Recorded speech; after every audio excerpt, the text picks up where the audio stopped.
It is my honor to welcome you to the Westport Library for the annual Book for the Evening event.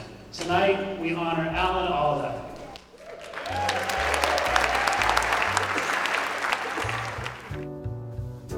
Alan's first love, more than the dancers or the costumes or the silk clothes, waited for him in a place far from the stage. A little space, not much bigger than a closet off the living room. This is where my father went to write. I went in one day and saw a sheet of paper in the typewriter. The sight of his typewritten words on the onion skin paper touched and ignited me. I was 8 years old, and for the first time I realized that writing was something you could just sit down and do. From then on, I knew I wanted to be a writer. Libraries have always been important in my life because when I was a starving actor and had sometimes nowhere to go and nothing to do, I would go to the library and get a little smarter.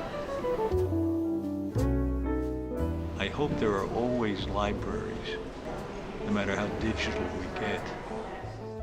We all know that Alan is gifted in many, many things. But you may not know that he's also a great philanthropist and a great entrepreneur. He seeks to help us to communicate, to relate, and to care more deeply for one another. This is his purpose, this is his mission, and it's why he founded the Alda Center and Act. What's to prevent him from destroying my sight? You center all of it on me. As a career librarian, it makes perfect sense to me that Westport's tribute to Alan Alda is taking place at a library, particularly the Westport Library, where every day we strive to make this institution a temple to curiosity. Therefore, it gives me great pleasure tonight to present the Westport Library Award to Alan Alda, a creative individual whose work reflects the heart and purpose of the Westport Library, to nurture the love of learning, to deepen our compassion, and to enhance our understanding of the world. Mr. Alda, would you please join me at the podium?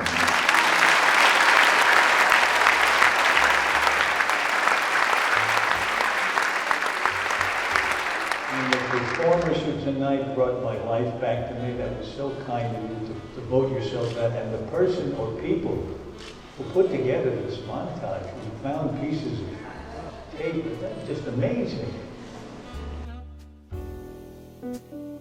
I'll give you an example. I'll tell you one story before I stop. I was on vacation with my family. We were in the Virgin Islands, and it was gorgeous. There was, you know, it's a paradise down there. The sea breeze, the humidity, the sun. We saw plants and trees that we had never seen before. And I was walking with my grandson, Mateo. He was about 6 years old. And we were walking down the path where we were seeing things we had never seen before, and suddenly we saw this tree that was really amazing. It had a long, skinny trunk with spiky things coming out of the trunk, like a dragon's back, all the way up and down the trunk. And he said, "Grandpa, look at that tree. How did it get like that?" And I thought, oh, this is so great. He's asking me an evolution question. So I can teach him about evolution, because he asked me, he wants to know. So we sat on the ground, and we talked about evolution for 45 minutes. It was wonderful, about, you know, natural selection, adaptation, the whole thing. It was just glorious. And the next day, he was swimming with his cousin, and he asked her a question. And she said, "You know, that sounds like a science question. Why don't you ask Grandpa?" He said, "I'm not making that mistake."